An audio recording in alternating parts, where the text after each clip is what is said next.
Yeah, and we're live. Go ahead, Jacob. Tell us about your SFB team, because one thing I found is that everyone on Twitter loves hearing about each other's SFB rosters. Because you'll be like, hey, here's my roster. And there'll be no response to it except a picture of their roster. And then I do the same thing to other people. Like, they'll be like, what do you think of my roster? And I'll be like, I have a roster too. And then I send them a picture. Is roster a metaphor now? No. Do you actually mean roster when you say roster? You should know that I don't. What do you think of my roster? No, but please tell us about your roster. Well, I actually had a buddy of mine. Shout out if you're watching, Zach. No, you're not. You don't watch my show. But he was like, why do people on Twitter think that we care about their Scott Fishbowl rosters? We don't. And I was like, first of all, it's for charity, so go fuck yourself. Right. And then second of all, I had to listen to analysts when I was starting to play fantasy football talk about Scott Fishbowl rosters that I don't care about for years. And so now that I have a Scott Fishbowl roster that other people don't care about it, I will lord it over the peasants because the Scott Fishbowl not only raises money for charity, but it is the bread and circuses that keep Rome alive.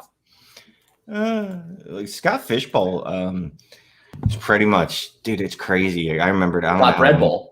Bread Bowl. Yeah, it's become its own cottage industry. It's become its own fucking thing. Like, it was like, I don't want to downplay it at all, but it was like this, not a small part. It was still like a really like, oh, cool, it's Scott Fishbowl. Now it's become like this year-long, like, it's Christmas, basically. Like, you know how they start playing Christmas music in July? That's the Scott Fishbowl now.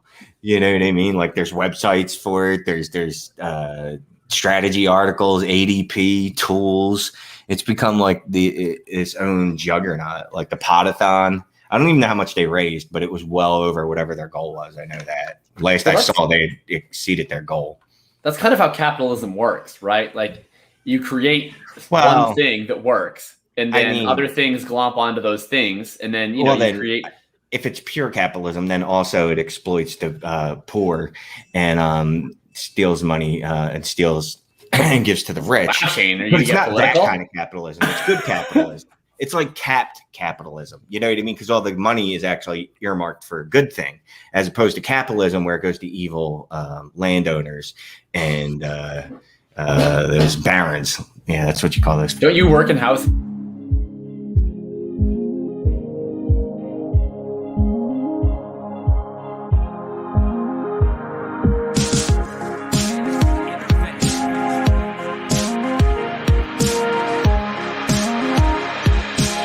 This is Dynasty Intervention.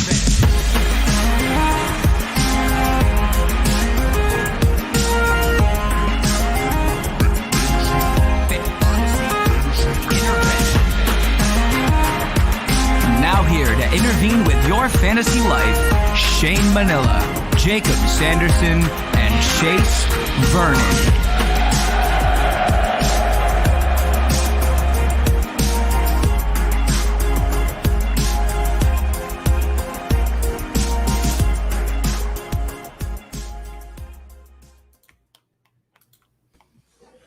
What is up? What is poppin', everybody? It is another happy Tuesday. It is Scott Fishbowl week, and we are here. I'm here with Shane. I'm here with Chase, and I am with the Sandman. Chase, where was the music cue, buddy? Where was the SFB Metallica division tonight for to bring Britt in here? Oh God, come on. You know I would love to do that, but I don't have that kind of tech savvy to be able to put together one of those myself. So, of course, we had to go with John Swanson's masterpiece, which we've heard a million times, but yet Shane still dances to backstage while it's going on every single episode, which I love. Look, I'm a fucking dancer at heart. And, I'm actually Tiny Dancer. That song is about me, and whatever. Are you tiny? How didn't you bring us in with Metallica, or some Radiohead for me? Or Jacob with whatever fucking Canadian weird Gordon Lightfoot. What division are you in? Kanye West. Kanye West. Canadian weirdness. I get it. Yeah. I figured you'd be in like the Justin Bieber division or something. It was a probability outcome thing, right? I was like number one choice, Gordon Lightfoot, but if that doesn't work out, Kanye. Number 3 would have been the Crash Test Dummies. Actually, Bare I think Naked Ladies. Shane actually. If Tiny Dancer is about you, I think also the band name Bare Naked Ladies was named after you. I love that band. You can't even hate on that band. Yeah, Band's they amazing. definitely have like one good song. Britt, you're already getting a vibe, buddy, for just how off the rails we get in a matter of just 5 minutes. How Honestly, are you doing today? I'm doing wonderful. This Lamar division is popping, and everyone's nice and not yelling at people, which apparently is a thing that happens in a charity bowl, which is mind blowing. But I'm excited to be here. Excited to talk about all of our rosters and not compliment any of your guys's while complimenting mine. It's gonna be really exciting. Well, that makes perfect sense. That's how they go about it, right? That's how this works. Why don't you off the top just let us know a little bit for anyone who's not following you, which by the way, go follow Britt at the FF Sandman. What are you up to? Where do you write? Where do you work? Where can we find you if we want to hear more about you? Yeah, so I just dropped an article, what's math here? Sunday? That seems right. About kickers. A little bit of predictability about kickers. I feel like I added a little bit more. You can find that on ffaffair.com, which is basically where any of my redraft dynasty DFS writing is going to be. If you like Devi, go ahead over to breakoutfinder.com. You can find it there. And you can also find me on YouTube at Devi Deep Dive. I'm over here in Washington, which decided to stay hot after our 106-degree day last week. I'm in a sweatshirt in 80-degree weather, and I'm waiting and ready to make it work. That's pretty much me, though, honestly. Come follow if you want 90% football and 10% random shit. It's pretty fun. That sounds like a much better ratio from a football perspective than this podcast has ever been. I will have you know that we talked for 7 hours last week on nothing but football. That's true. We had Jeff on last week from the Football Guys, and it was probably the most football-centric episode that we've ever done by a mile. So either we're going to continue with that momentum or we're going to get completely derailed. So, Brad, it's really on you because either way, you're going to be the catalyst for that. It's Scott Fishbowl week, Britt, so I got to cut you off because I'm an asshole. But it's Scott Fishbowl week, so we're going completely off the rails. So real quick, has anyone heard of this new technique called stacking? What is stacking? Is that no? I have. It's with the cups, right? Where they stack them up and they break them down, and then you press the button. I got my whiskey for the long way home. So apparently, everyone just discovered stacking this year. Oh my which god, is it's fun. crazy, right? Because it's everyone's strategy. It's like no one will share strategies except for that. Like in every chat, and I've peeked my head into a couple. I don't want to announce how, but in every chat, even the ones where people are yelling at each other, the one thing they'll politely say to each other is, "Hey, don't forget to stack." So have you guys got your stack on? I took stack to the extreme today. I got Dak and Zeke and Lamb all without reaching. So I may be done for whatever their bye week is. That's pretty much a punt. So whatever. All right, we don't care about your team, but no. Thank you, Chase. I was waiting for it. This is the rosterbation episode. We're going to talk about our teams. I don't care about anything else, just how great Chase, I know that you're bitter because your league is slow and you've gotten through 4 picks. But those of us that have actually gotten the chance to draft in the Scott Fishbowl are going to talk about it. I've gotten 3 picks. It's crazy, but it is what it is, man.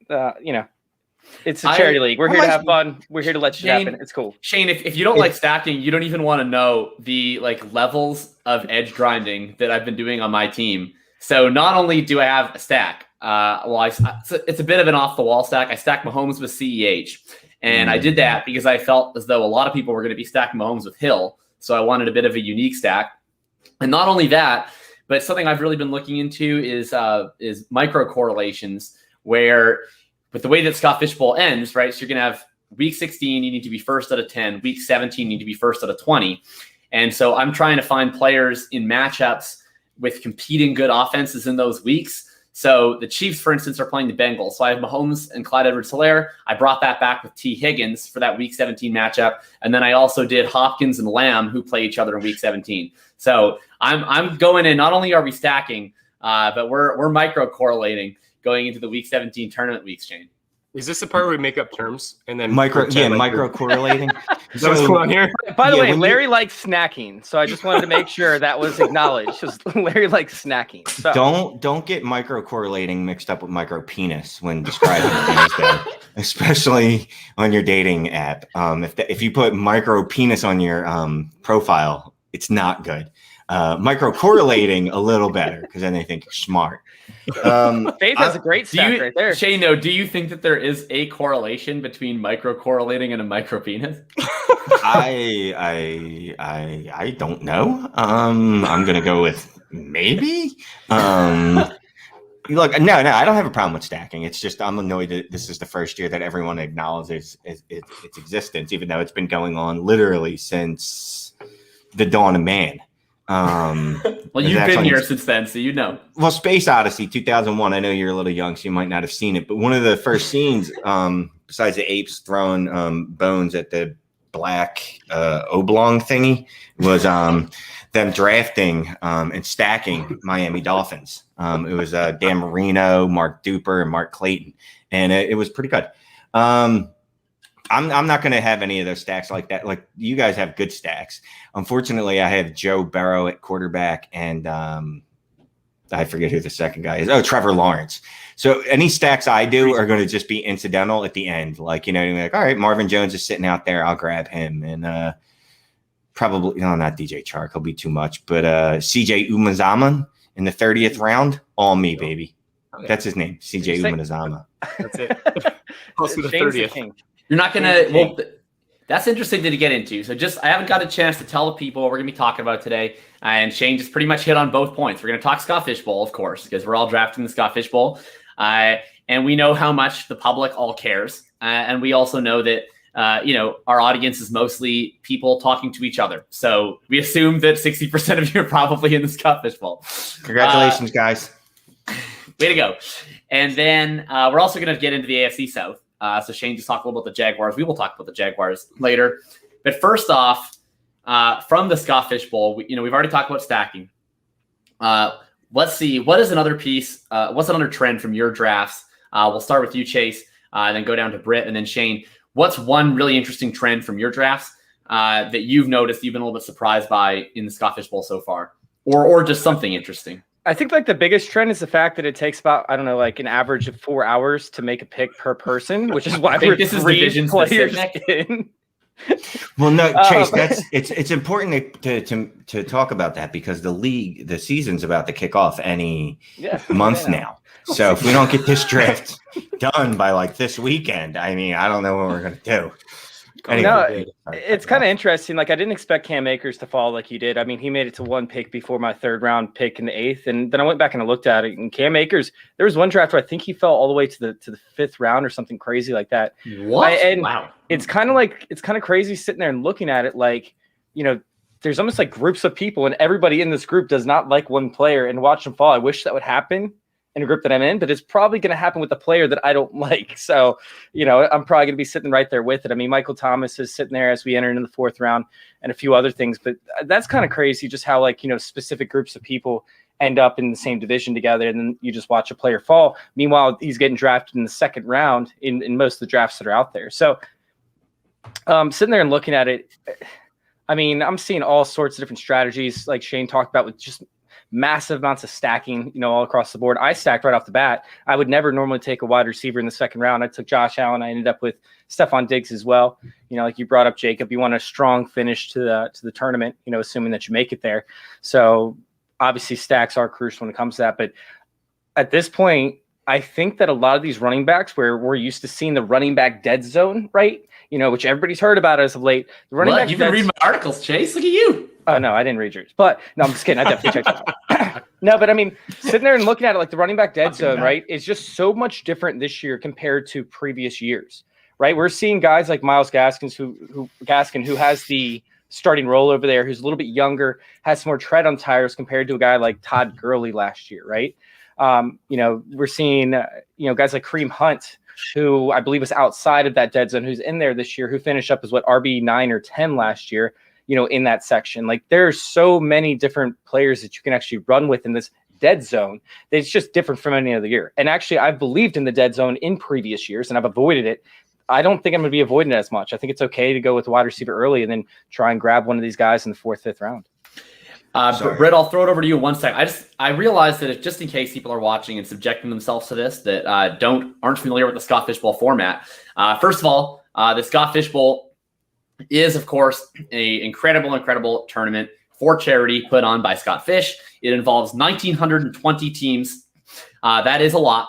And basically from weeks 1 through 13, we play in a pretty standard redraft league, except there's no trading. It is super flex. And there's a little bit of funky scoring settings in there that we might get to later on.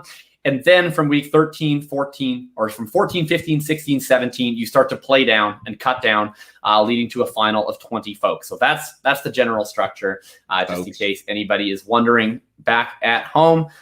Shane, you were going to come in and say something right before I cut you off. I was probably going to say something mean about Chase. Were you going to tell him that he's a dummy for using Kareem Hunt's season-long finish instead of points per game? Yeah.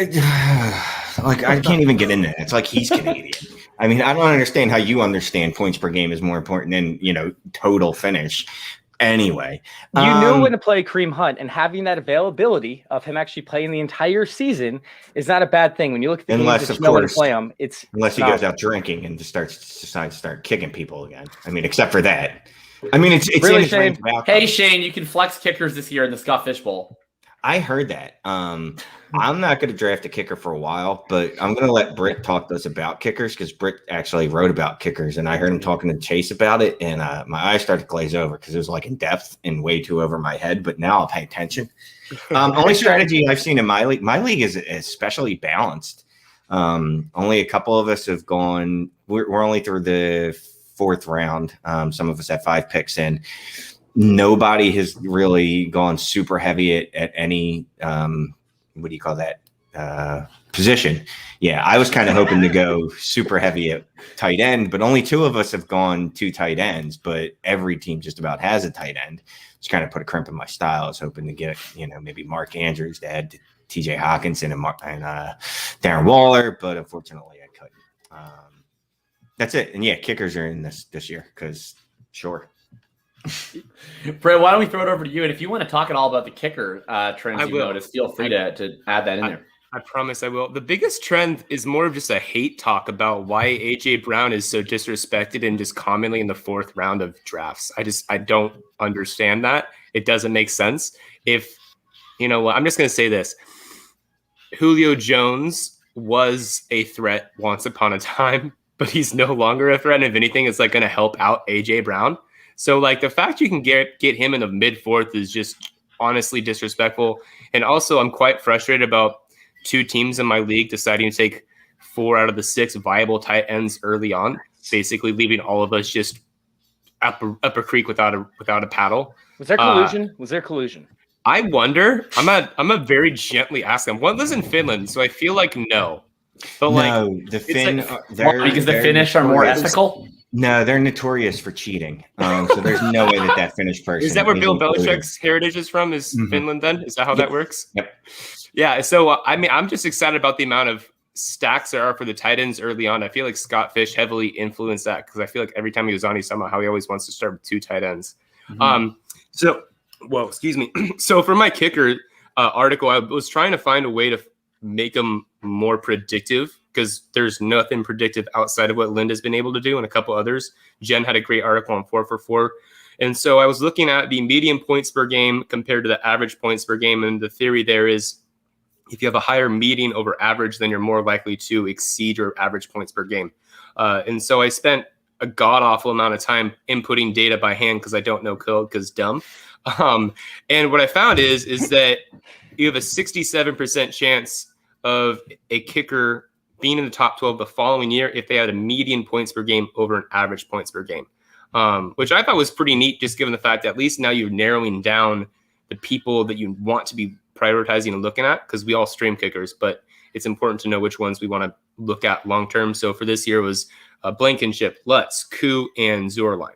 And then there's people like Harrison Butker and Justin Tucker who just ruined any sort of like efficiency and predictive measure because they're on such high volume offenses. It doesn't matter because they could be constantly below their average, but their average is so high it just doesn't matter because they're high scoring, high flying offenses. And then obviously there's a correlation between surprisingly home games. You had a higher likelihood of getting a median over your average, as well as wins, which, let's be honest, we all knew that, right? Teams that win more score more, and teams that score more kick more, right? That's how this works. It's really fun. I will go a little more in depth in the article there, but just so Shane doesn't get too glazed over, because I can see the Tweety bird starting to float, like on the volley or whatever the fuck that place is called. Anyways, that's where it's at. Oh, I like it, man. And it's something to actually kind of dive into. I'm actually kind of curious too when it comes to home field advantage versus away advantage, what the average starting field position was for the kickers that, were scoring higher at home. I think that, turnovers especially play a major factor in that and giving them decent field positions. Meanwhile, obviously you're going to want kickers that struggle, where their teams struggle in the red zone from time to time. So yeah, I'm very interested in checking that article. I'm excited to read that. Yeah, that's awesome. I'm definitely going to check that out. Let me ask you this, Britt, right? Please. So what if you're not excited to read a kicker article? But even if, I want to support you, and I'll hit the link and all that stuff so you get the view, because I know that's important. But would you be okay with DMing me and a couple kickers I should be looking at at some point in the draft? Yeah. Make sure you send me the link first, so I actually hit the link first. And I pride myself on answering every DM as much as I can, and I'm not big enough yet where it's still a feasible task for me to take. So if you ever have any questions or just want to talk shit about how dumb my articles are, I'm here for it. I got my little location on Twitter is all fight night details. So just DM me and we'll set them up. All right, we got a question. In the chat. Ooh. I think Larry's been waiting long enough. He wants to know DJ Moore or CeeDee Lamb. Yeah, this one, I had this decision at the 602 between those two and a couple of other folks. I took CeeDee Lamb there. Honestly, I'm following a little bit of a wisdom of the crowd's approach, to be totally honest. If anyone knows, which if they follow me on Twitter, it would be very hard to not know unless you have best ball muted. I've been doing best ball drafts, essentially treating it as a part-time job all summer. And I have faith that the folks that are drafting in high volume in these best ball mania tournaments are pretty sharp. So I'm kind of trusting the ADP there to be pretty close to correct. And you have CeeDee Lamb going into the mid-third right now in those formats, with DJ Moore following into the mid-fourth, late fourth. I think CeeDee Lamb is a really solid bet there. And I think while both are strong, I would go with CeeDee Lamb. Anyone want to give the Moore side? I mean, I could see it, but I like upside, and unfortunately it feels like Moore's fucking not, somehow he's not an upside player now. So I want CeeDee Lamb. If everything breaks right, imagine Amari Cooper gets injured. Let's pray. CeeDee Lamb could go for 1,500 yards. Oh, I'm sorry. No, that's a bad thing to pray for. No, pray for good things, people, not people getting injured. I'm sorry. That's terrible. All right, so here's the deal. This is where, and I'll play devil's advocate. I'm still taking CeeDee Lamb first, but I'm going to play devil's advocate real quick.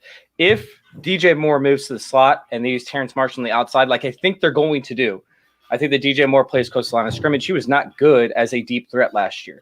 His catch percentage dropped. His drops increased. We saw just a way more inefficient year compared to the previous year. However, he did end up having, I believe, similar yards with 20 less catches. Obviously, with it being PPR, you want those catches, you want those extra 20 points in volume while still getting a similar amount of yards. If he plays close to line of scrimmage, if Sam Darnold can get it out quicker and doesn't hold on to the ball as long, people tend to forget that Sam Darnold really didn't have any wide receivers. Yeah, he had Robbie Anderson by himself, but Robbie Anderson should never be the number one wide receiver without a wide receiver 2 or 3 on that team. So, yeah, I mean, he never really had great wide receivers, and now he's going to a team with arguably one of the best wide receiver cores in the NFL. I think that DJ Moore, if he plays underneath, can compete with CeeDee Lamb and actually outproduce him just because of him being, in my opinion, the best receiver on the team versus CeeDee Lamb, probably the second best wide receiver on the team. That's right. And I don't even like Amari Cooper. I love CeeDee Lamb. I just Cooper. think as of right now, I think that Amari Cooper is still going to be the A, like the alpha. Even still, I mean, just looking at raw targets. Let's just look at raw targets, not target share. But who do you think is going to see a higher target count there? You think it's going to be CeeDee Lamb, or you think it's going to be what's his name, DJ Moore? That's the other guy we were talking about. I think it's going to be CeeDee Lamb because they're going to have about 100 more targets to go around. Yeah, and that's his targets are coming from one of the best 6 quarterbacks in the NFL, and DJ Moore's targets are coming from Sam Darnold. Like I said, that was just me playing devil's advocate. I would still take CeeDee Lamb myself. No, but I no. wanted to You present said a you would case. draft. No, you weren't playing devil's advocate. You were literally like, I love DJ more than. I do love DJ That's Moore. such a but I white have him in man the fourth thing to round. do, Chase. I'm just going to play devil's advocate. And the only thing that DJ Really, Moore dude? has only thing DJ Moore has over Lamb is that he's probably going to have a higher point per first down total, and that could eventually level him out. But I mean, honestly, when we're at that point, it's all upside. And I mean, Cooper's already banged up and recovering, so it's not a really long narrative to really twist to see Lamb step into that role sooner than later. Also, people are saying that Cooper is going to get traded. So, like, who is he people could be though? gone. I've heard a lot of Twitter Bad people. and fantasy football podcasts Wrong pontificating about that. I haven't actually heard any real credible news sources. it's like, you know about it. what it is? It's like the beat writer in Denver that's trying to destroy Melvin Gordon's ADP. He's just bored and talking of Javonte Williams because they traded up. And now that's the same people are like, I'm bored. Let's say that. Are you Cooper- a Melvin person? Are you one of the people that's like Melvin is still the RB1? No, I fully understand that like Melvin Gordon's not going to have that role in week 8, but that's week 8. Like he's not taking over the workload in week 1. And like the only reason, he's not. Like it may be a close split. Like I understand. Like I'm not saying. What if Melvin's not on the roster in week 1? That's not feasible. That's just not. That's not realistic. Like just because they traded up into the second doesn't mean that Melvin Gordon's all of a sudden trash. Like he did well in Denver. He did really well, especially from like a efficiency standpoint. So like to see them just like actually we're happy with Mike Boone as our running back too, instead of Javonte Williams. Like I don't get that. I think they're happy. I think they want to run more because they realize how shitty quarterbacks they have, and they want to slow it down a little bit because they have the defense to do it. So it makes sense to me that like, yes, clearly Javonte Williams is going to be getting the majority of the share moving forward. But that beat writer is just, he's going to give me an aneurysm if he drops another of these ridiculous articles. First off, they can't move Melvin Gordon. It's a 6.5 dead salary cap that they would be incurring. So it's like that's not going to happen. However, Denver's going to need 2 running backs. This is why I believe like he's still going to be relevant more than anything else. Denver's going to need 2, maybe 3 running backs this year. They're probably going to run the ball a higher percentage of the time more than any other team if Teddy Bridgewater and Drew Lock are their starting quarterbacks moving into 2021. I think that both players could actually be fantasy relevant throughout the year. And honestly, they could be a 60-40 split or a 50-50 split, or, if you want to include Boone in there, we could say 40-40-20. It's going to be very equal for their carries. And honestly, I think that both remain relevant. Yeah, we're supposed to be on the AFC South today. Yeah, let's wrap real quick quick on the charity Scottish Bowl initiatives. stuff. I like Yeah, that. I wanted to talk about that. So first off, I just wanted to my main point on the strategy, and I'm going to tie this into the charity stuff I've been working on, was just I think people have overcorrected. Frankly, I think there's been a lot of content that's come out from very smart people that have been talking about how important it is to do running backs, quarterbacks, how wide receivers are devalued. And I think it's gone a little too far. I'm seeing plenty of drafts where, my draft, for instance, like Diggs was the second wide receiver off the board. He went at 310. I got Hopkins 311. There was, like you were mentioning before, AJ Brown constantly going into round 4. DK Metcalf and Justin Jefferson were taken round 5 in my draft. And these are not super uncommon. I've seen Michael Thomas in round 5 before. I've seen this a lot. I was working on a points above replacement analysis to try and look at, okay, what's sort of the baseline, the worst starter you can have at each position, and at each finishing position per week, what are you getting over replacement? And, it's definitely true that running backs and quarterbacks are more important at the very top end, than wide receivers, but there still is an even out point. Once you get to the RB12, we're looking really from like RB8 down to RB15, the last 3 years, you're looking at an average of about 4 to 6 points above replacement in that back end RB1 range.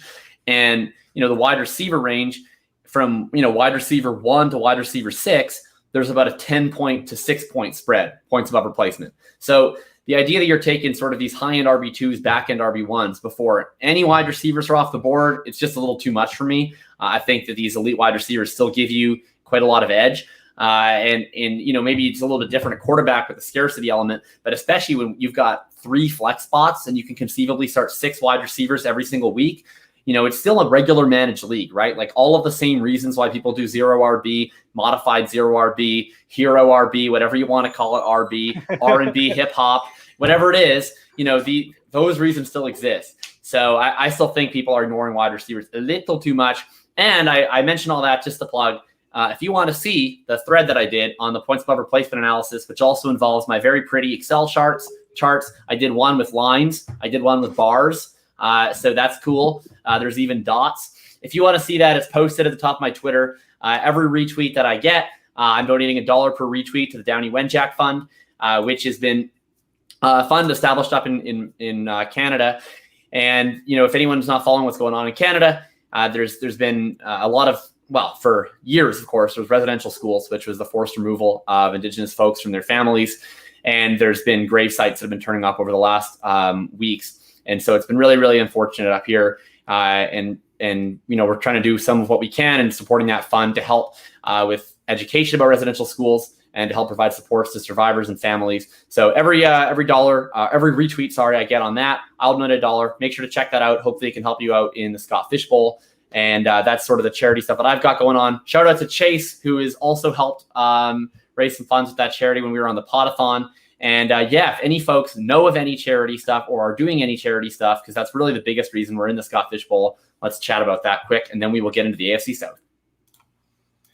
I got a charity thing going right now. I'm trying to find the tweet because I should probably start retweeting it more than I am. But basically what it is that I was talking to Joe Bryant on the 107 group chat, and he had this really good idea of having some sort of donation for every team you beat. So every retweet this tweet gets divided by 10, because Jesus, I don't have Boku bucks to do. I will donate a specific amount of money depending on the team that I beat's follower count, right? So there's a sliding scale of like 1.1 to 1.8. So the more followers they are, the higher it scales and the more I'm going to donate. And then I'll let them choose what charity I'm donating to. So hopefully that's going to be a fun way of giving to charity. We also we as a Kendrick Lamar division decided that we're going to be donating to the Trevor Project. If you want to do any separate donations as well. That's fantastic, man. Good for you. That's a cool idea. I'm actually going to steal that, and I'll make sure I credit you with it. I'm going to do it anytime I lose too. I'll do the follower count separation. But that's a good way of making sure you donate more, Chases, if you do it off your losses rather than your wins. Yeah, do it off your losses, because that's like 13 losses days. That's a lot. That's a lot. And since I love my team so far, my 3 players, all 3 of those players, are probably going to end up being injured by the time the season starts. So. Yeah, I gotta get Britt to write that tweet for me, because I can't even understand it. But he actually created a multiplier thing for me, based off followers. And that's I was gonna do the same thing. I need him to write out the tweet for me though, because I can't explain it well. You can just copy and paste my tweet. It's coherent. I don't know. I think it is though. I guarantee it's better than what I would do on my own. Anyways, and then in my league, and I need to actually just create the sheet now. Something simple. We did $5. Try to get everybody in. Whoever wins, everybody puts in 5. Whoever wins, you just donate to your favorite charity, whatever. And then I'll see what when I steal Britt's idea, how well that does. It's awesome. Yeah, I'm within 2 weeks. I'm actually launching Some Yards Within the No Yards. And I'm very, very excited about that. I'm prepping for it right now. So we teach kids with special needs how to play fantasy football. So they get to socialize. Every Monday we meet up at what time is it? Like 6 o'clock, I believe, and actually go through. I help them adjust their teams. We talk about what happened last week. We talk about what happened with some of the players. We bring up injuries and try to explain what kind of injuries happen so they understand where it is on their body, et cetera, et cetera. So, it's educational, but it's also very interactive. And it's fun for the kids, and their parents can come too if they like to. And we sit in on a call and just go through everything and kind of explain it. So that way their parents also have a way to connect with their kids as well. So it's been a lot of fun. I am very, very excited to get that up and running. It should be official up and running within 2 weeks or so. Really cool. Thursday going to make a big dent in that. So that's getting close. Awesome initiative. Hey, so Britt, real quick, I'm going to tweet that out, but then I'm going to need you to explain it further to me, what it means at the end of the year when it's done getting retweeted. Absolutely. Well, I'm only I'm only doing retweets for the drafts because I put a cap on it for $15 because, like I said, I unfortunately Per team. well, yeah, just like a baseline cap, like $15 baseline. Because I mean, there's only one guy I think with over 4,000 followers in my league, so there's only one opportunity to have a multiplier of like 1.9. So I can manage that. But yeah, I got you. All right, cool. All right, this is awesome. Thank you so much for sharing all that. Really, really fast before we go to the AFC South. Quick, Shane, what is your Scott Fishbowl team so far? Oh, it's awesome. It's what do you got? I know it's awesome. Can you tell me who's on it? There's Darren Waller, TJ Hawkinson, Trevor Lawrence. There's another quarterback, and Keenan Allen. Who is the other quarterback? It's a good question. Chase, you only have 3 back to players. me. Who's on your team? You should be able to remember. You know what's crazy is like TJ Hawkinson went at the 211 in our league. It's crazy. Go But- Megan. I know her. I know that woman. Yeah. Evan. It's Evan. No, but it's sitting there. Joe and Burrow. looking at it. I got Joe Burrow. Thanks, Yeah, Shane. you said that when the show started. Oh. All right, so I got Josh Allen stacked with Stephon Diggs, and then Antonio Gibson is up next. Unfortunately, DeAndre Swift got snaked right before my pick is coming up. So I won't get to add him, but I'm going to be looking at like DK Metcalf, AJ Brown at this point, maybe J.K. Dobbins. Yeah, but if Metcalf or AJ Brown make it to me, I'm going that route. Sounds good. And Britt, who you got?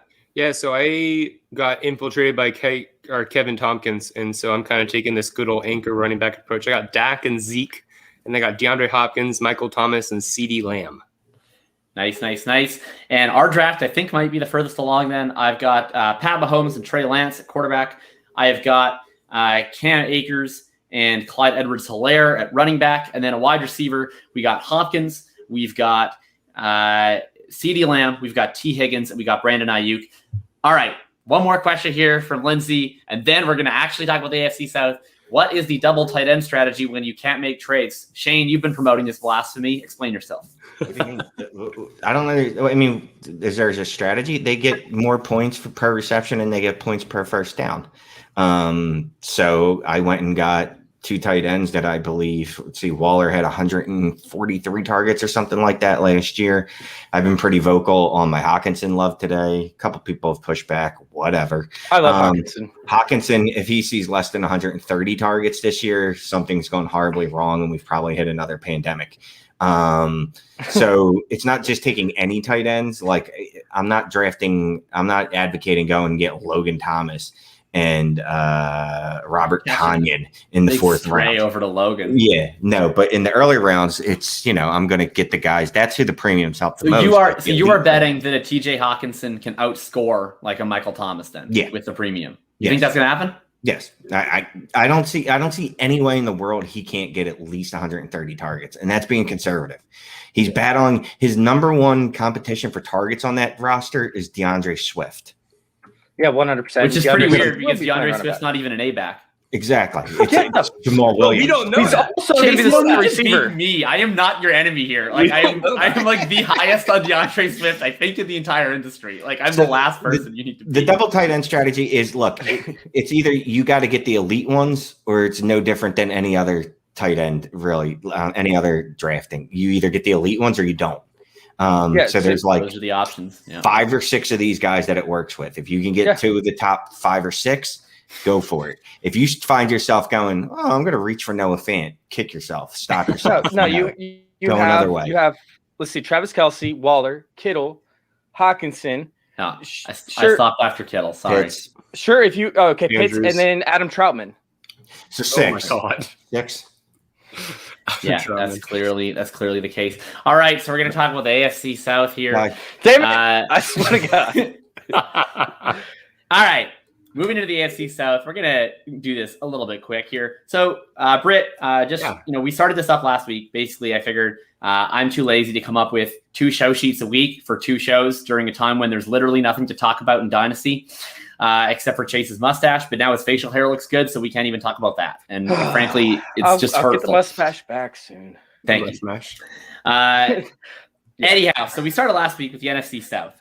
And I'm just sort of starting one guiding question for each team that really impacts how we view them this year, and especially from a dynasty lens. And we're going to move to the AFC South today.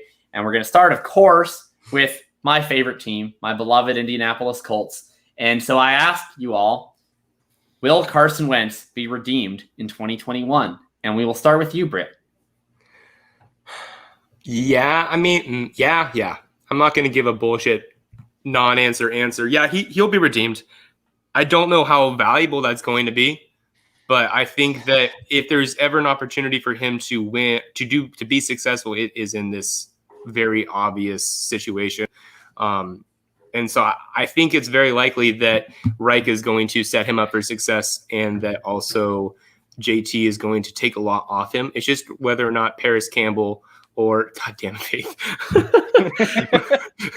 like Paris Campbell or people like that are able to be a good enough support system for Wentz where he's fantasy viable. NFL, he's gonna be fine. I'm just curious about his ceiling as a fantasy quarterback. Well, let's throw this over to you next, Shane. You referred to yourself as an optimist on the last episode of Dynasty Trades HQ when Carson Wentz was talked about. I listened, and maybe not Wentz for himself, right? If you're playing Superflex, then obviously Wentz is definitely a thing. If you're not, maybe less so. How are you feeling about Wentz, and especially how does that translate, to how you feel about his receivers? Is there a possibility that there's a viable receiver out of Indianapolis? Because the seasonal draft market basically says no. Like Michael Pittman goes round 9-ish in best ball leagues. Hilton and Campbell are going around 12-ish. So they're pretty poor, in terms of the actual value of these options. What do you think is going to end up happening with these Indianapolis options? And if you had to pick one, who would you take? If I had to pick one, I'm taking Pittman. Hilton, whatever. I've grabbed him late in a lot of startups. And by a lot, I mean like 2. But like the 16th round, you know what I mean? When it's like, all right, well, it's this guy that used to be something or this guy that never was anything. But honestly, Pittman, I mean, he's the type of receiver that Wentz likes, right? He's Alshon Jeffrey, hopefully healthier.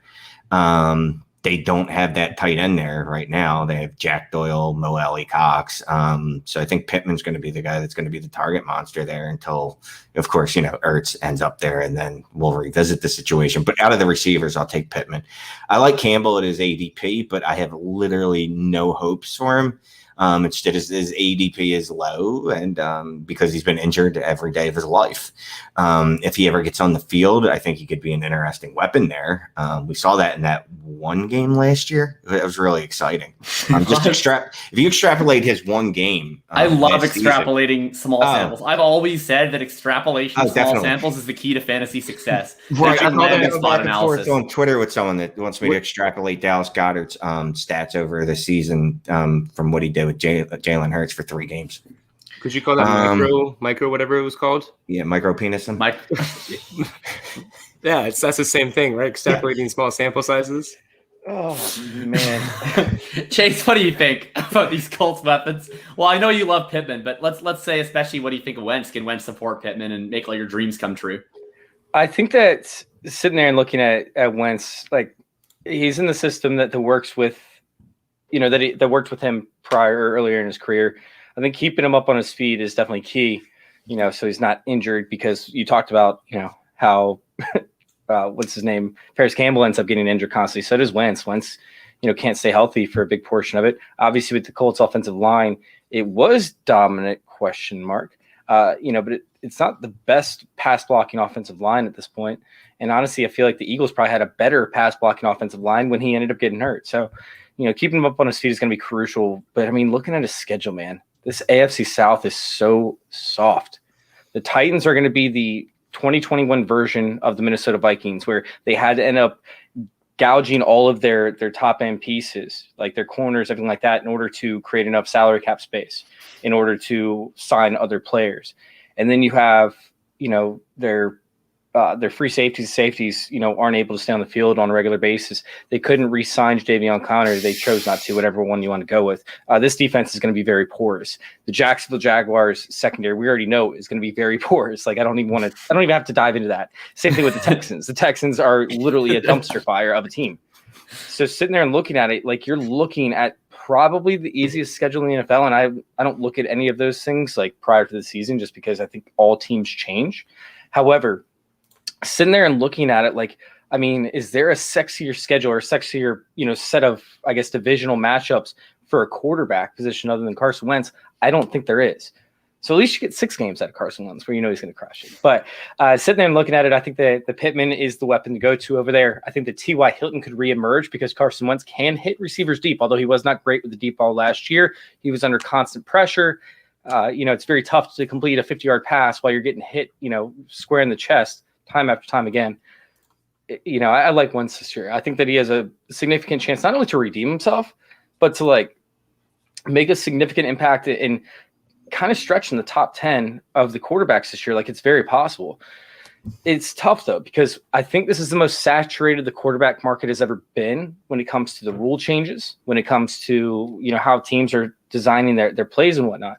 So what we saw over the previous 5 years or so, where quarterback 12 scores X amount of points, that could be quarterback 20 this year. We could see quarterback 20 scoring what quarterback 12 has scored at, of an average of the past few years.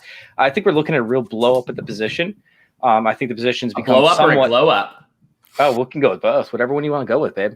But no, I think that we're looking at a significant change, and I think that Carson Wentz could be one of those quarterbacks, along with Matt Stafford, possibly Derek Carr if Henry Ruggs can catch some sort of fire. John Brown comes in, plays Nelson Aguilar. We could see some of these quarterbacks actually making that leap and pushing into where we consider the top 12 is now the top 20.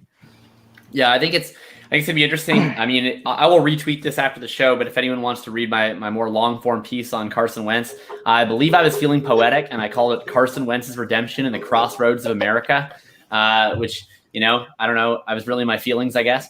For anyone that doesn't know, it's just about Jacob's tweets, by the way. Yeah, well, you know what? It's almost like, I try to create content harmoniously. And, part of my way of doing that, first off, for anyone that doesn't know, I'm a Colts fan. So I'm speaking from the heart on this one, and you can take that for my biases. But also, I did some pregame listening. I tuned into the Establish the Edge podcast with Mike Leone and Ben Gretsch. They were breaking down projections for the AFC South. It's a really, really excellent listen. So if anyone wants to listen to that after in prep for this show.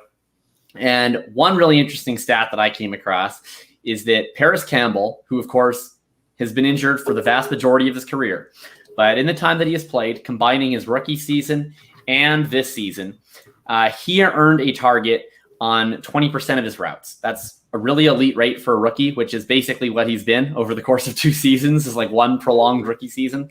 And Michael Pittman was down at 15%. Now, of course, they run, very different roles in the offense, right? Paris Campbell's going to be close to the line of scrimmage. He's going to get some jet sweeps. He's going to get some of those Debo style plays, versus a guy like Michael Pittman, who's running the hardest routes, right? He's running against the X corners every single week. But I could see a scenario where if Paris Campbell stays healthy, I am projecting Paris Campbell to lead this team in targets, to be totally honest. I wasn't sold on Campbell or Pittman as a prospect. I just think that the role that Campbell plays in this offense, and he has displayed so far that when he's on the field, he draws targets. I think that the offense could flow through him. And I just worry about Pittman. I think Pittman is a decent player. I just don't think he is a number 1 receiver. I don't think he projected that way coming out of college. He didn't show me that in his rookie year. And it's going to be tough because the Colts don't have anyone else. Other teams are going to be bracketing him as though he is their number 1 wide receiver. And I'm just very skeptical that he's going to be able to beat coverage. Maybe he will in the division, right? As Chase has said, it is Charmin ultra soft every time he gets a divisional opponent. But beyond that, I'm a little bit more skeptical. I think it's going to be hit and miss. And then the guy that I just keep telling everyone to go out and draft is Kylan Granson. If you are in a dynasty league and Kylan Granson is on your waivers, you need to make sure he's not anymore. Britt, I think we were talking about this last night at midnight. The coaching staff cannot stop talking about how much they love Kylan Granson. They said the day they drafted him, he's going to be a part of the offense from day one. It's once again being reported he'll be taking the Trey Burton role. He's extremely athletic. He was handpicked by Reich. The only competition at tight end is Mo Alley Cox and Jack Babyhands Doyle. I'm not saying he's going to be a superstar or anything, but I definitely think that he is going to have a role to play in the offense as early as this year. And of course, at the end of the day, the Colt you really want is Jonathan Taylor. He's going to get 1 million carries, and he's going to be the engine that drives this offense. But let's quickly move on to the Tennessee Titans. Tennessee is probably the co-favorite to win this division alongside Indianapolis. And oh man. All right, Tennessee. Let's just quickly talk here. Biggest thing I think the question is for Tennessee. They went out, now they have AJ Brown, and he's got a running mate here in Julio Jones. Is this the year they actually embrace the forward pass, Shane? I mean, what they'll say, like a 5% uptick. It doesn't matter. They funnel everything to two receivers anyway. So maybe, I don't know, maybe we see 50 more targets spread out between Julio and AJ Brown. Like they both should see 130 plus, and then first we'll see 40 or 50 or whatever it is, and then the next guy will see 12. I don't know. Sure. No, I mean, it's going to uptick a little bit, but I mean, really what it's going to do is, and everyone's talked about this, it's going to allow Derrick Henry to run free like a madman because you can't stack the box against him because, well, then Julio is going to destroy you or AJ Brown's going to destroy you. So we're going to go into hyperspeed here. Britt, Chase, what's your take on this Tennessee offense this year? Especially with Chase mentioned before that the defense is really crumbling. Do you think that there's enough here to support both Julio and AJ as possible wide receiver ones? I'm not worried about Arthur Smith leaving town. I think they're going to do something similar, but something that's probably fresh enough to where their defenses aren't going to be able to have all offseason to prepare to stop them.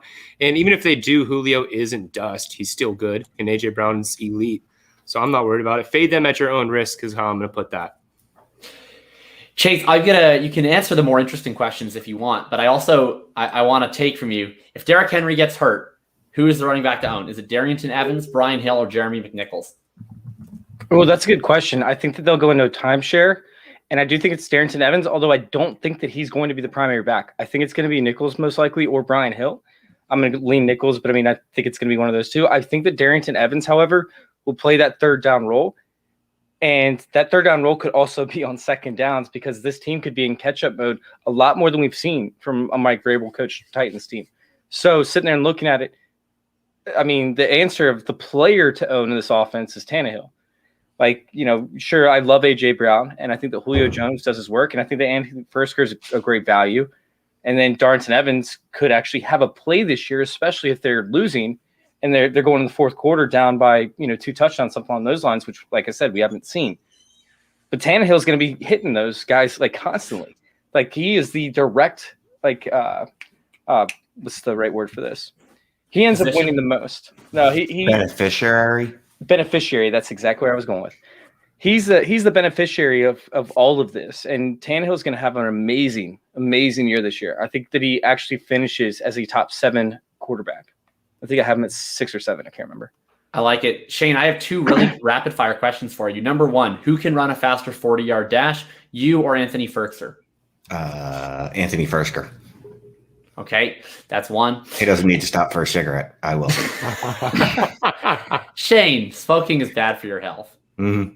Yeah. And then my other question is, there was a beat report that came out that the Titans view Darrington Evans as a poor man's Alvin Kamara. Would you prefer Darrington Evans or Alvin Kamara in fantasy this year? It's close. It is close. Now I'll give a shout out to Darrington Evans, supporting content creators on Twitter.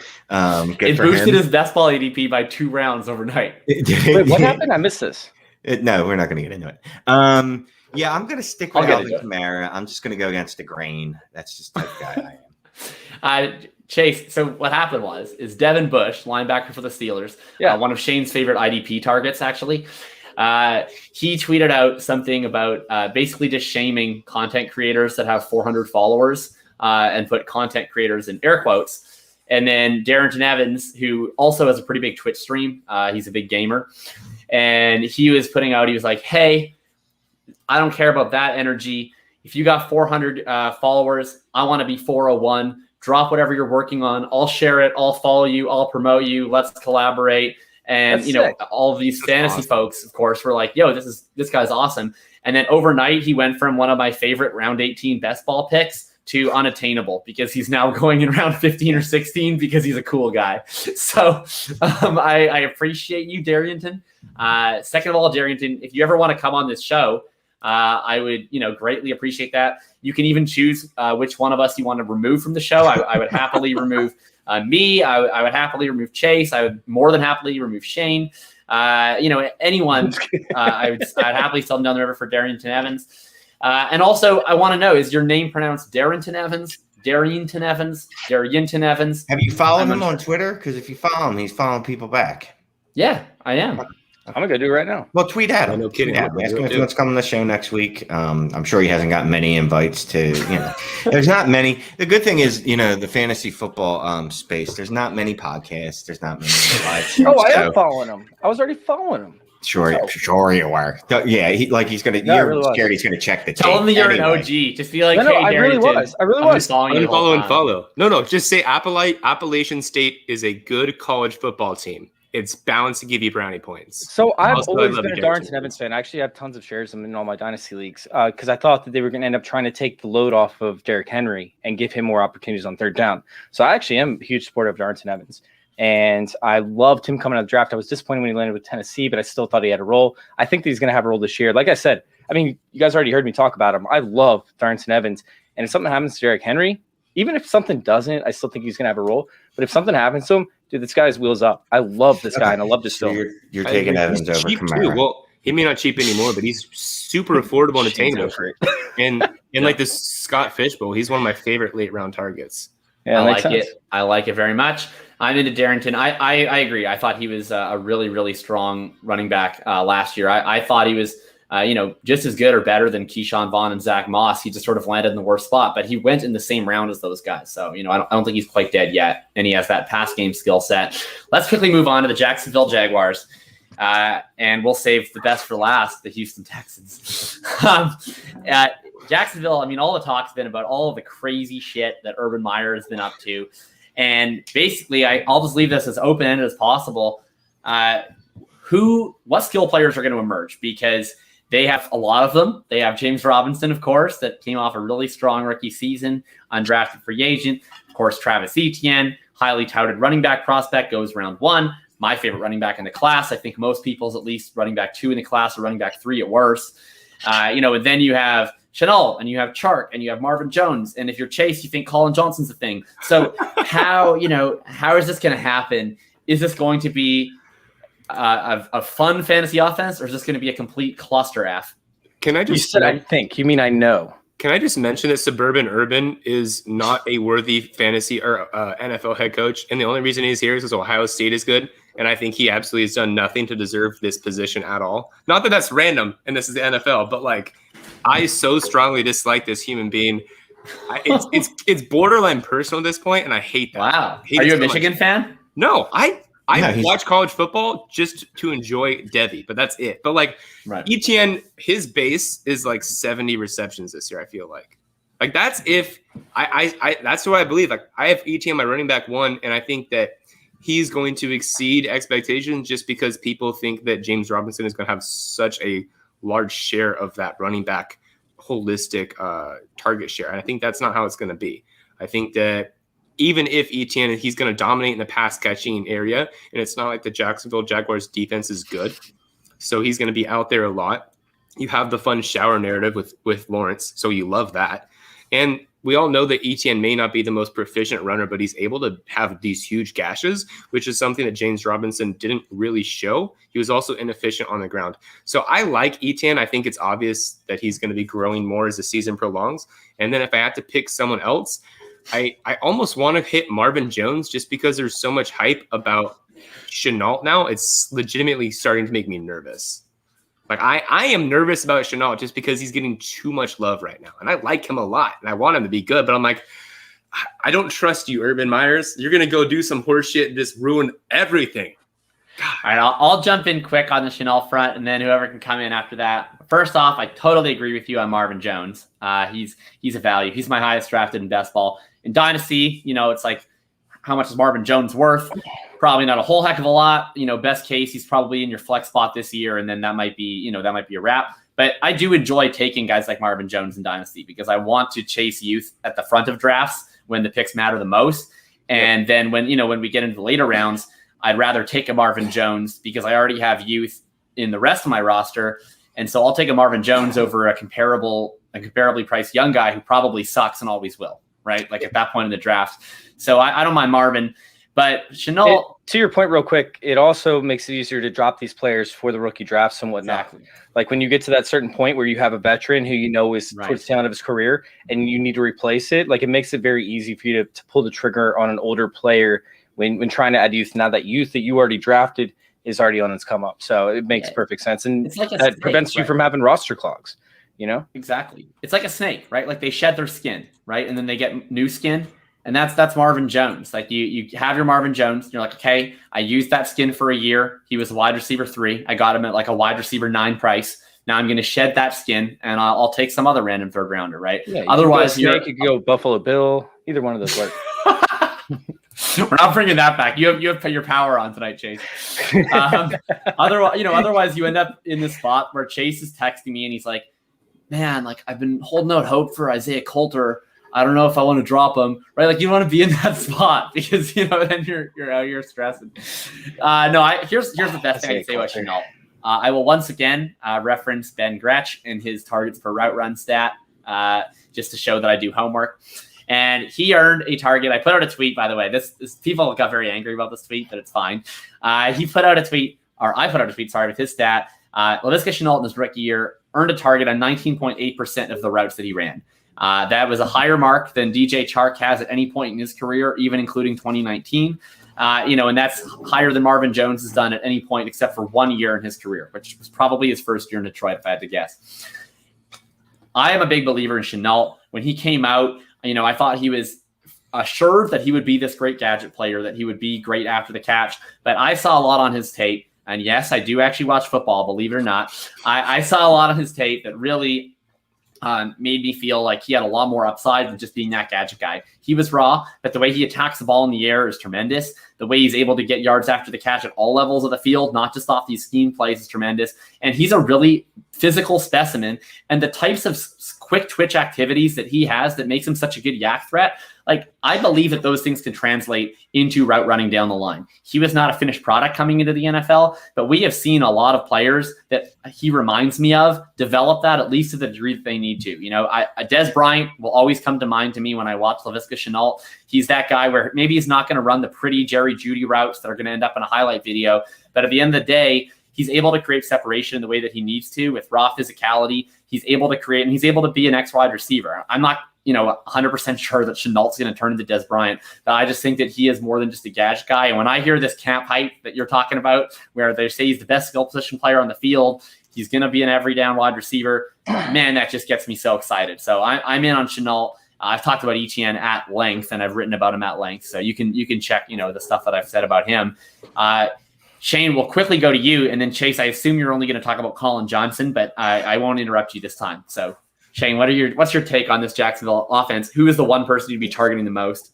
Travis Etienne. Because Trevor Lawrence, I guess, is too easy because he can survive Urban Meyer's stupidity. And I agree with Britt. Yeah, it's not about what college team you root for. Urban Meyer is an objectively bad human being. He hires women beaters. He hires racists as his strength coordinator, and then acts surprised when his team, who is 70% African American, is upset about it. Like, wait, what? Is it a big deal? What? Guy's just a little racist.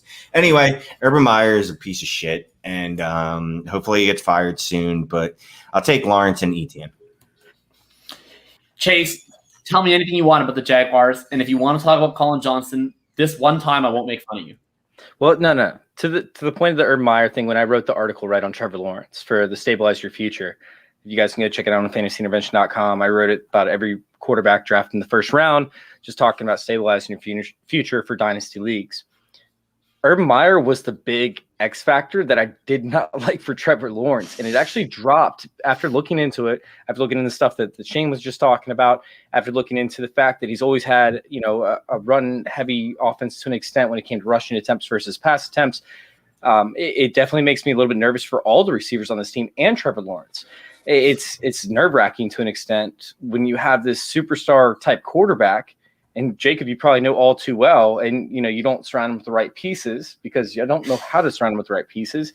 And all of a sudden, they end up taking the most sacks in the NFL for a couple of years or up there, and then all of a sudden they're retiring because they're miserable just taking hits for a living, you know? Now I see how I was brought into this. Now I understand. Andrew Luck. So sitting there and looking at it, like I hope that does not happen with Trevor Lawrence. And I think this offense is going to be very quick hitting. It's going to be very spread out. And maybe they don't have the opportunity to do that, but we don't know that that's going to happen. Now, Darrell Bevell's been a great offensive coordinator or for the quarterback position everywhere he's gone. Every time that you've seen like, a quarterback that he's coached, you see his adjusted yards per target or per attempt end up increasing significantly. I mean, Matthew Stafford had his second and third best year when it came to adjusted yards per attempt in his career outside of like 2011, I believe, when Darrell Bevell came to town. Darrell Bevell gave him, the opportunities to actually make plays. And although they weren't competitive necessarily, Stafford still had a pretty solid year with no receivers whatsoever this past year. So looking into it, Darrell Bevell could be the right quarterback coach. But once again, Darrell Bevell, for the most part, has always coached on teams that have great defenses or good defenses. We talk about the Seahawks and everything like that. And then they run the ball. They run the ball a ton. I don't know if that's the case. He for the Jacksonville Jaguars. Absolutely loves to establish that thing. Yeah. Loves to establish it. Second and 8, jam it right up that A gap, establish it. I feel like he doesn't. Like, as a Seahawks fan, I feel like a lot of that is just Pete Carroll brainwashing his offensive coordinators and wanting to be that way. And I feel like in Detroit, we saw a little bit of a different reality with him. So like he was a little better in Detroit, but his early run rate was still up there. And going back to like Minnesota Adrian too, right? Peterson. Like he was in Minnesota prior to Seattle. Minnesota was a big one. Where he just ran the ball like nonstop, and that's Darrell Bevell to a T. But he likes to work off the play action. When he does throw, he throws deep. He loves throwing very shot efficient. plays. It's all shot. Very efficient as well. So, like I said, I don't know if that's good or bad for Trevor Lawrence. I don't know what kind of system they're going to run. I expect to see 4 wide. I think that Etienne could play wide receiver a good portion of the time. I think that James Robinson could end up, being in the backfield. I envision this as a fast-paced type offense where they're going to alternate their pass catchers out constantly. Like, I don't know that one benefits, and I think it's going to cannibalize each other to an extent. It's something as to where, like, I don't know that I want to own anybody outside of Colin Johnson because obviously he's going to end up as a top 12 wide receiver this year. But, I mean, outside of Colin Johnson, who else would you go with? Like, it just, that's my thoughts on it. I would love you to know that when I listened to the Establish the Edge podcast earlier, Michael Leone had Colin Johnson projected for 61 targets. And I thought of you because I think that's crazy. I think 61 is probably pretty close. 61 to 80 is right around where I have them projected. But I think a lot of those are going to be high-value targets. I think you're going to see a lot of those in the red zone. And anytime they're playing an AFC South team, I'm probably going to have at least one lineup with Colin Johnson in my DFS. Like, I'll tell you what, he'll be a minimum price. God, why are we talking about Colin fucking Johnson again? Good morning, Shane. This is like Shane's recurring nightmare. Shane, let's get you in here. If there was a hell for Shane, it would be me talking about Colin Johnson. No, like it's gonna be like a hypnosis. And Donovan Jones, all these put under back-end dynasty players. I can literally like Shane. Oh man, are we talking about the Texans? Look, that's why the Texans are last. We're at an hour 7 right now. I don't expect this to go much longer than an hour 10 by the time we're finished talking about the Texans. I mean, realistically, like this kind of comes down to one thing, right? I've avoided bringing up the Deshaun Watson question on the show because I just think that obviously the far more important issues here are not related to football, and they're certainly not related to fake football. They're related to actual women that experienced really terrible things at the hand of this person, at least allegedly. And so that's really where the focus should be. But specifically from a fantasy perspective, it's coming up right now in the Scott Fish Bowl too, right? People are drafting. It's a super flex league.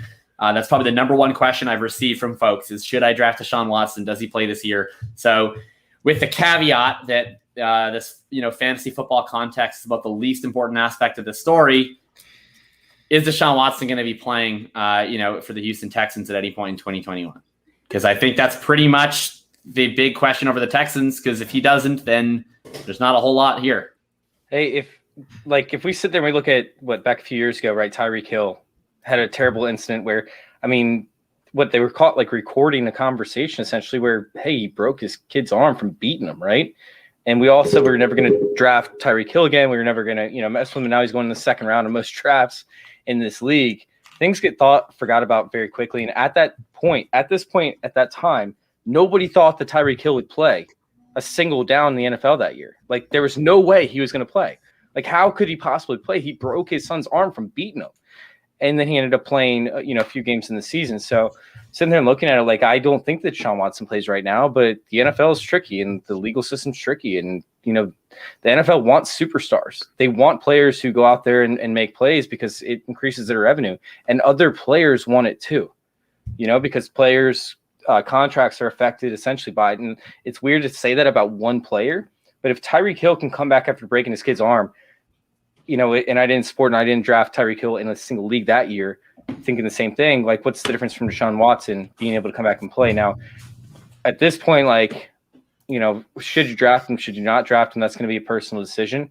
I've played with the idea of doing it to an extent, but, I probably won't have any shares of him in any new leagues this year. I won't have any new shares of him, I guess I should say. Yeah, if he's sitting out there in round 8 of the SFB, I'm gonna fucking grab the shit out of him. Yeah. Because even if that he might plays, not be the best way to put it. Oh yeah, okay. I'm gonna draft him vigorously.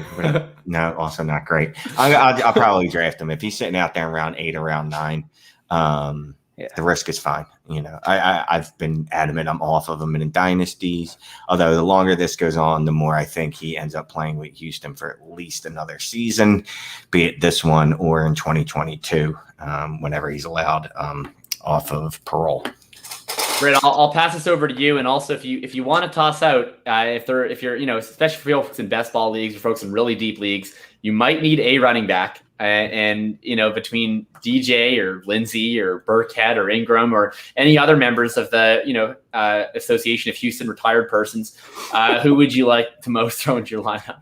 You had me at Lindsey. Yeah. So we were lucky enough to have Anand Denduri in our 107 chat, and we talked about this at length.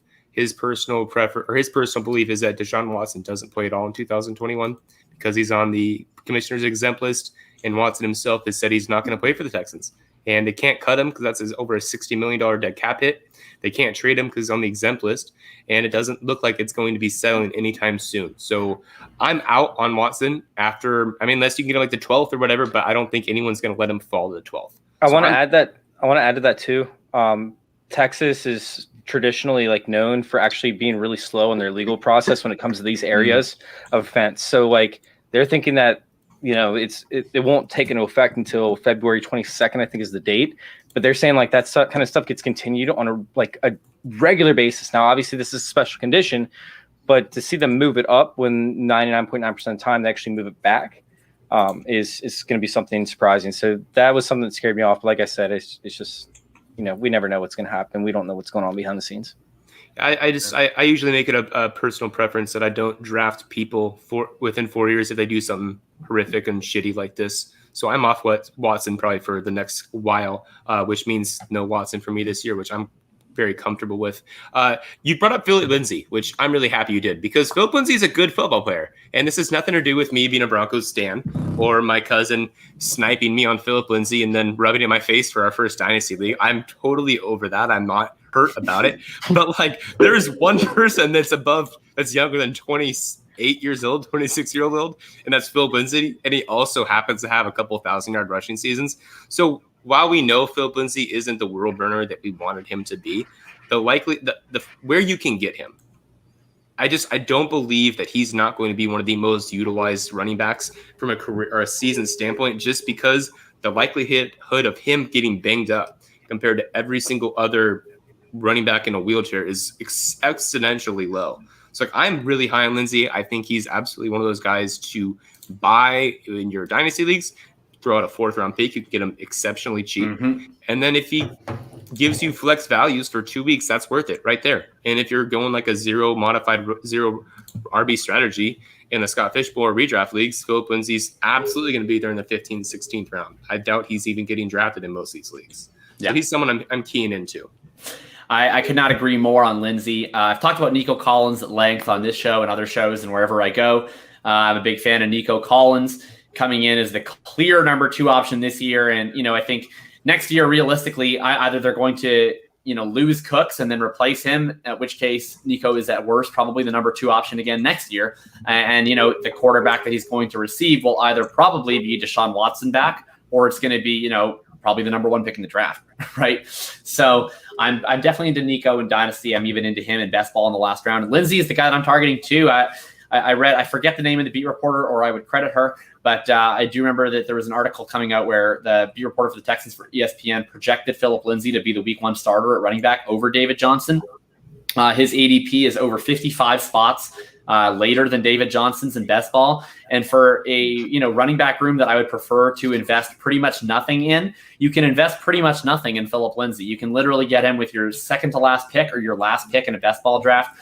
And I'm into that. I agree. Philip Lindsay, pretty good runner. I had it as my stats corner last week on the Full Tilt Dynasty podcast. That's funny. I had it as my stats corner last week. There's been only 3 running backs since 2011 that rushed for over 950 yards on less than 200 carries. That's Nick Chubb, Ronald Jones, and Philip Lindsay. So he's a legitimately good running back, useless in the passing game pretty much. But for that late of a round pick, he's a guy that can get 10 carries a week and do something, maybe score the odd touchdown. Shane, what are you doing down there, as the commenters are wondering? By commenters, I mean Chase. I was doing on the Twitters. I was I was listening though. Philip Lindsay for cheap, that's fine.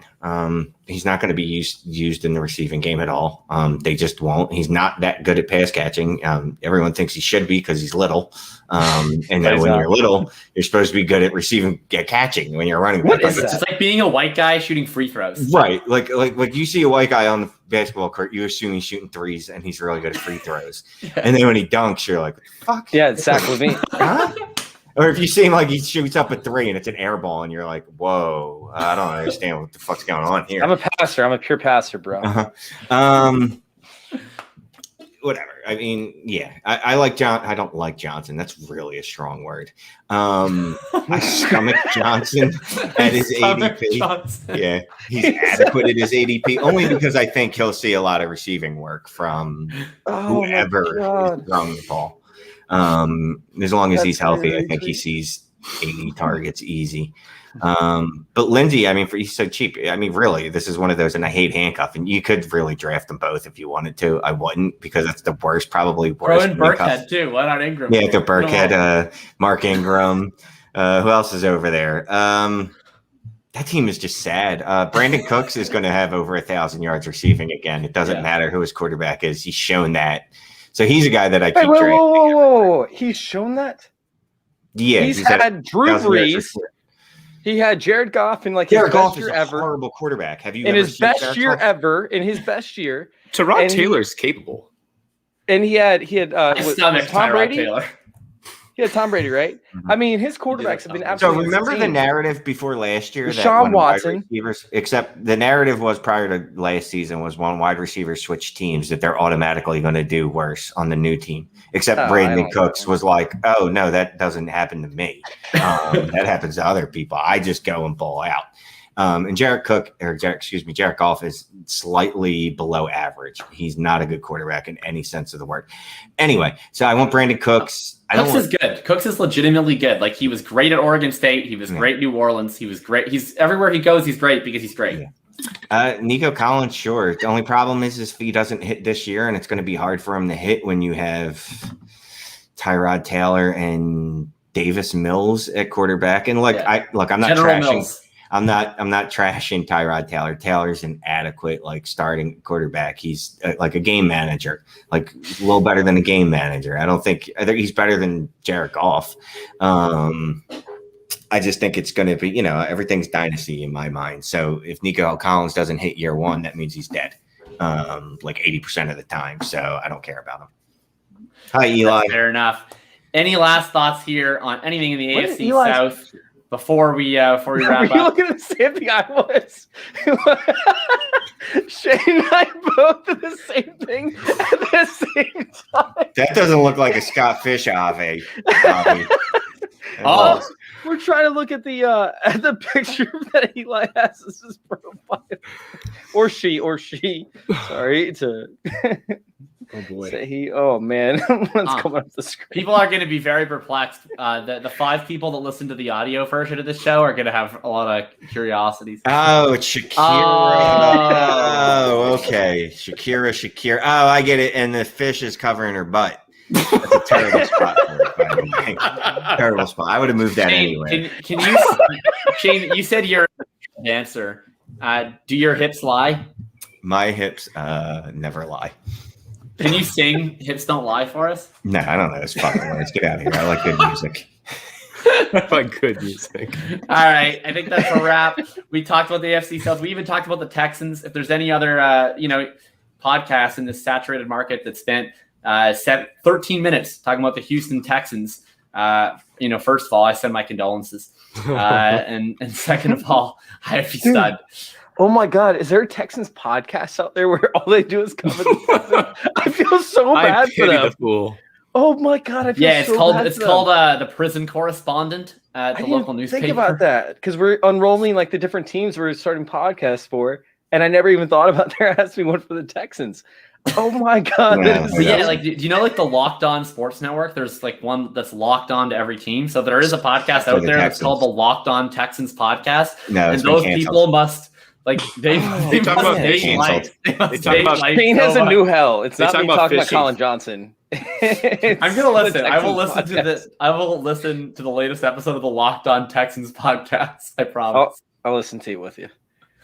Yeah. I will not. I think you need help. I think you need help getting through it, Jacob. You're not going to make it. Cool. I'm not sure talk Colin Johnson today. Colin Johnson looked really good out there. They actually had him running a reverse, throwing a pass. Dude, the Texans wish they had players as talented as Colin Johnson. No, dude, every team does. I'm sorry. Every team does. Nico Collins. They're low threshold. All right, I think we've reached our natural ending point here. How about this? Everyone, let us know where you can find you. And one more time, you can plug whatever charity initiative you got going on associated with the Scott Fish Bowl or otherwise. And we'll start with you, Britt. You can find me on Twitter at the FF Sandman. You can find my podcast. I forgot to mention that earlier. It's called Rookie on the Rise. We dissect rookies every year. We're starting to slow down a little bit, but go ahead and give those a listen. We're going to dig into 2019 players a little bit here. You can find my fantasy football writings on fffair.com. and my Devi writings on breakoutfinder.com. And you can see my beautiful face on YouTube at Devi Deep Dive. Once again, if you want to go to my handle, I just retweeted. I'm going to do a better job retweeting more. And give me a retweet. That is going to help dictate where and who I donate to the charities for every team that I win or I beat, assuming that I do beat teams, which I intend to. Thank you guys very much for having me on. This was a blast, as always. Thank you so much, Britt. I really, really appreciate you jumping on with us. Really appreciate everything that you're doing in association with the Scott Fish Bowl and the initiatives you're working on. This is awesome. If anyone does not follow at the FS Sandman, make sure to rectify that situation immediately. Shane, where can we find you? What you got cooking? I was just going to bring up, this is the whole one of the great things about Scott Fish Bowl is I don't think me and Britt really knew each other at all before the Fish Bowl. And then we were in the chat and I was like, all right, this guy seems cool. I'm going to follow him. And he followed me back. And then, we just started conversing and got him on the show. And that's what's really awesome. So if I doubt any big names listen to this show, but in case they accidentally do and they turn this on, don't be a douchebag. Get in those chats and talk to the people that are in there because it's really cool for them to play with you. It always amazes me when people are like, oh, I love your podcast. And I'm like, what the fuck are you talking about? But you know what I mean? Like if a legitimate star, it's really cool. Like even I still fan out. I'm like, holy shit, I'm in a chat with Delton Del Don. Like, oh, wow. That's pretty cool. So just jump in the chats. Anyway. Shane, I met you through the Scott Fish Bowl, the podathon. You were my first guest I ever had on my show, ever. I know, because I crushed it. One take Shane, they call him. I'm illuminating. That's what I am. I'm illuminous. I'm luminal, something like that. You're aluminum. Yeah, I'm aluminum. Looney Tunes. Anyway, at Shane is the worst. We got this show, Dynasty Trades HQ. Someday I'll do another Mannequin Chill with Scott Connor. But more important than any of that, just go give to any charity. Oh, wait, no, I'm giving away. Here's one thing we were doing. We're giving away a patron lifetime membership to the Dynasty Trades HQ. To enter it, all you need to do is donate to charity, any charity except for bad charities, and send like a Nazi charity. Don't give them money. Oh yeah. No. It reminds me of The do Office. Well, The I'm just talent- saying. Dwight You Wood- gotta, Dwight well, Wood for the Taliban. I don't want someone to send me People like, find and a they're way. like, oh yeah, by the way, I gave to the Kill Kittens Fund, and I'm like, no, I didn't want to. I didn't want you to do that happened anyway. before? So if you, just donate to any charity and screenshot it and send it to the podcast handle, you're entered into the giveaway for a lifetime patron membership.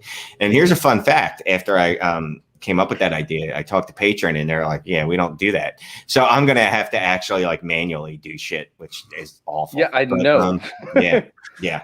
I was Well, going to first ask of all, you after we got off the show how you were actually doing that, if they had a new feature or not.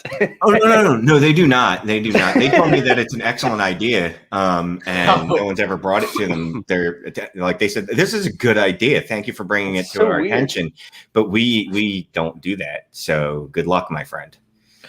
Well, first of all, I will definitely be entering that because, Shane's ad reads at the end of Dynasty Trades HQ Oh, they're the on all best. the benefits of becoming a patron. Well, if you're a patron, then we like you more than everybody else because you pay us, and I'm a Yes. hooker. Sorry, sex Yes. worker. That's just, it's the highlight of my existence. Chase, where can we find you, and what do you got going? Oh man, we got all sorts of fun stuff going on. I have my last article coming up of Stabilize Your Future here very shortly. Should be up by next week, I'm guessing. You guys can now find me over there at Player Profiler. Already done 5 articles for them, and now I'm starting to do the senior writing articles. Wow. You're a You guys can senior also- writer? Yeah, I guess so. I think that's what they Congratulations. call me. Thank you. Oh man, it's taken me a long time to get here. I want to thank God. No, all right. You guys can also find me on fantasyintervention.com, where we have these articles that are coming out on a regular basis. YouTube.com/fantasyintervention. Join our circle _, over there on Twitter. It actually has all of our content from all of our writers. We added on a bunch of new ones, so get excited for that. And then, of course, you guys can find me over there on Twitter at FF_intervention. Once again, FF_intervention. Big shout out to Fantasy Football Discussion over there on Facebook. We have 24,000 daily active members, constantly promoting and talking and throwing ideas off each other. So make sure you all go check that out if you're on Facebook. That's awesome. And of course, you can find me on Twitter, FF_RTDB. You can find my most recent article somewhere in my profile. I don't think it's pinned at the top right now, but it was on, of course, the running back dead zone and best ball. We'll keep writing a lot of best ball content for the rest of the summer over at playerprofiler.com. And we'll be doing a lot of threads. You can find my pinned tweet right now, of course, is the points above replacement analysis for the Scott Fish Bowl. Every single time you retweet that, I will donate $1 to the Downey Wenjack Fund for supports for education and resources for survivors of residential schools in Canada. That's what I got going on mostly. Shout out, of course, the True North Fantasy Football folks. That's where we first started raising money for the Downey Wenjack Fund when I was on their podathon last week on Canada Day. So shout out to Trav, who's a fellow 102 in the Scott Fish Bowl, and we've been doing a lot of stuff together lately. So absolutely love Trav and the folks over at True North. Shout out to Chase for helping out with that as well when we were on the podathon, and shout out to you for sticking with us and listening about the AFC South. This was very fun. Thank you again to Britt. Thank you always to Shane. Thank you always to Chase. And that is all, folks. Have a lovely night. Have a great rest of your Scott Fish Bowl, and we'll see